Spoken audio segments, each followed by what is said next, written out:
বন্ধুরা, কেমন আছেন সবাই? আশা করি সবাই অনেক অনেক ভালো আছেন। আজকে বাংলাদেশ পুলিশ কনস্টেবল সম্পর্কিত একটি গুরুত্বপূর্ণ ভিডিও নিয়ে আপনাদের সামনে হাজির হয়েছি। আপনারা অনেকেই জানতে চেয়েছেন পুলিশ কনস্টেবল নিয়োগ কবে নাগাদ হতে পারে। আজকে এই ভিডিওতে কবে নাগাদ বাংলাদেশ পুলিশ কনস্টেবলের নিয়োগ হবে এবং কেন হচ্ছে না সে সকল বিষয়ে বিস্তারিত আলোচনা করব।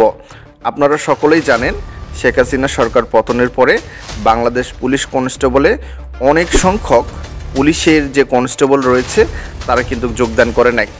এতে করে বাংলাদেশের আইন শৃঙ্খলার যে একটা অবনতি সেটা দেখা যাচ্ছে। এ অবস্থায় ডক্টর ইউনূস সরকার বা ইউনূস প্রশাসন মনে করছে খুব দ্রুত একটি পুলিশ কনস্টেবলের নিয়োগ বিজ্ঞপ্তি দিলে এই সমস্যাটা রিকভার করা সম্ভব। সো স্বরাষ্ট্র মন্ত্রণালয় থেকে এই বিষয়ে একটি প্রসেসিং কাজ চলছে যে খুব দ্রুতই কিভাবে বাংলাদেশ পুলিশ কনস্টেবলের একটি বড় ধরনের নিয়োগ বিজ্ঞপ্তি সম্পন্ন করা যায়।